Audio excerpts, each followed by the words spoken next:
Bienvenido al canal Biografías Increíbles.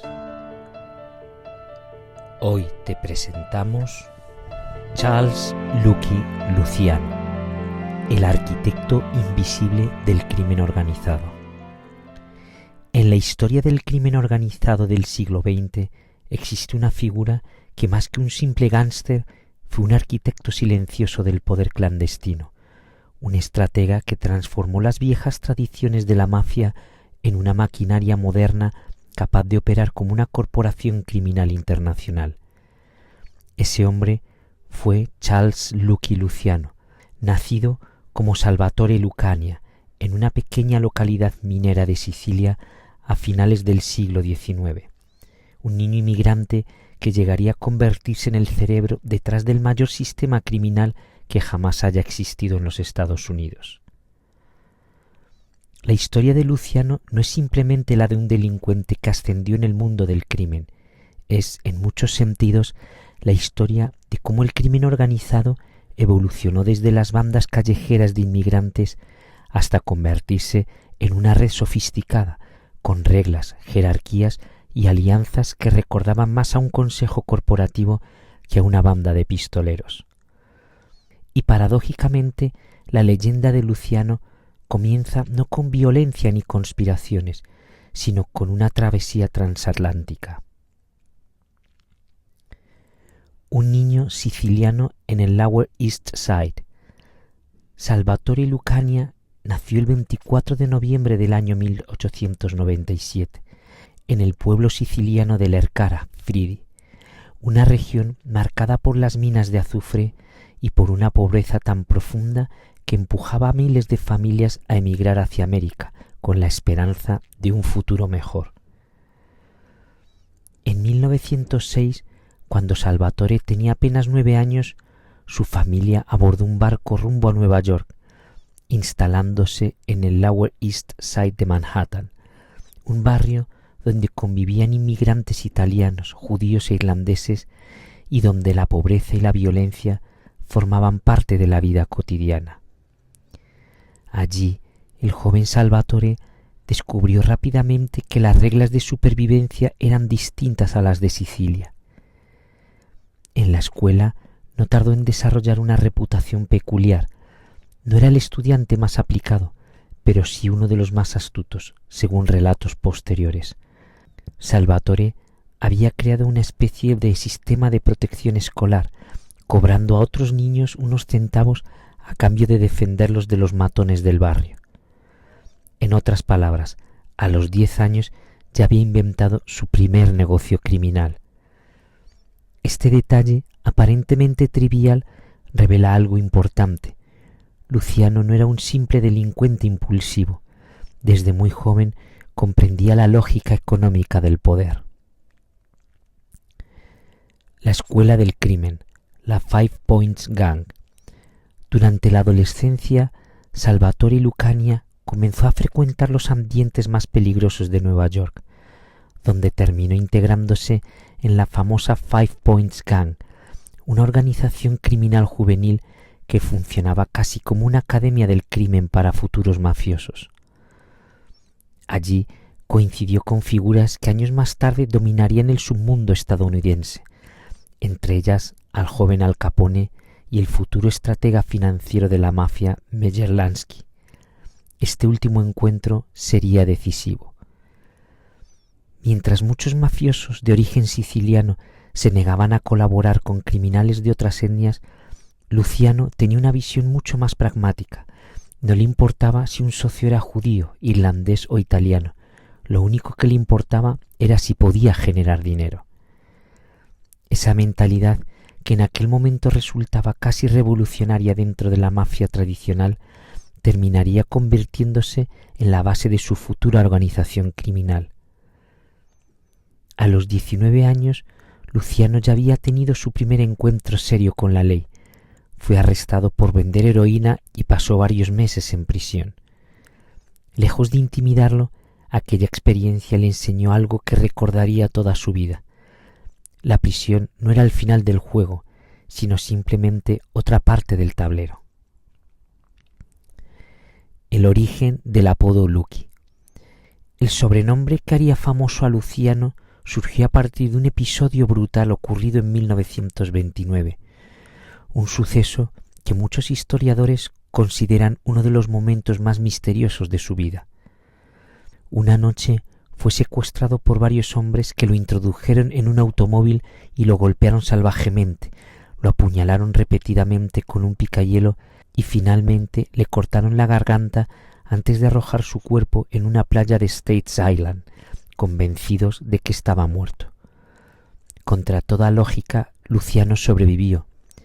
Las cicatrices en su rostro y el ligero descenso de su párpado derecho serían recordatorios permanentes de aquella noche.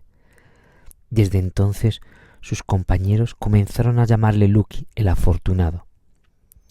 Curiosamente, Luciano jamás reveló quién había intentado asesinarlo. Algunos historiadores sospechan que pudo tratarse de rivales dentro de la mafia. Otros creen que fue un castigo interno por algún negocio fallido. Pero el propio Luciano guardó el secreto hasta su muerte.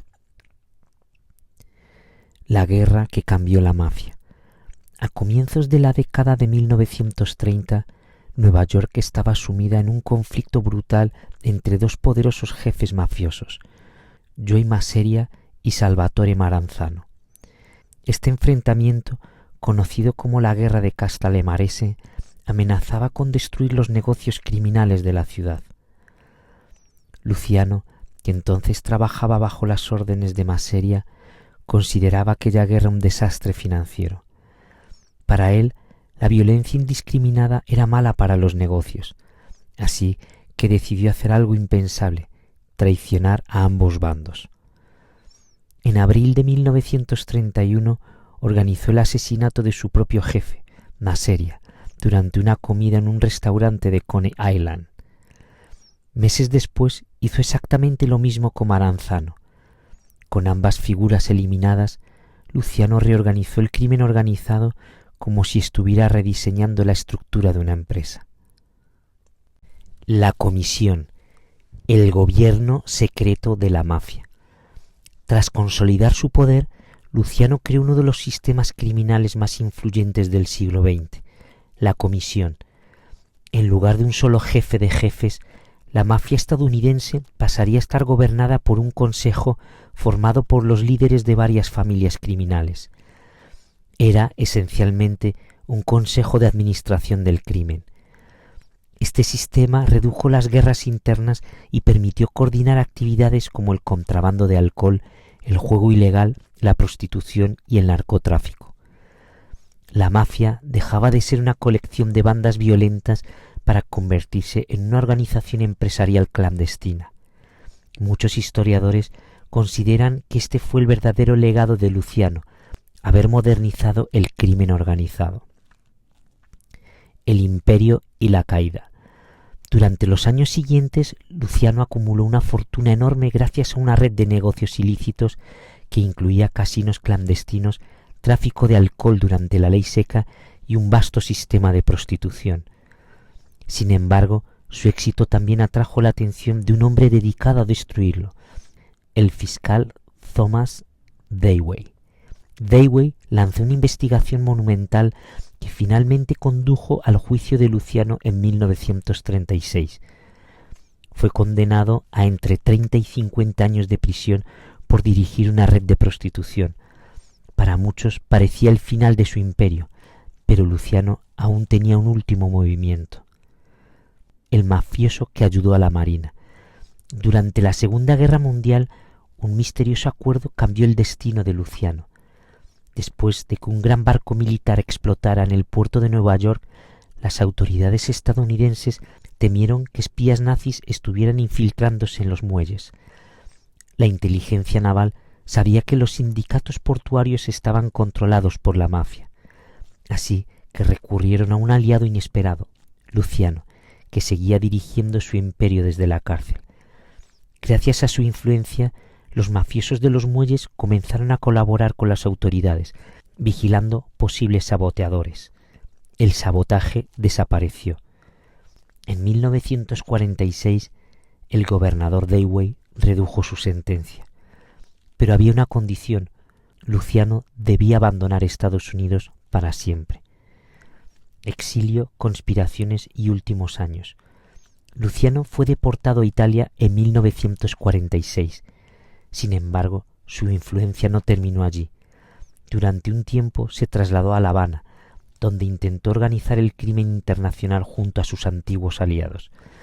Pero la presión del gobierno estadounidense obligó a las autoridades cubanas a expulsarlo.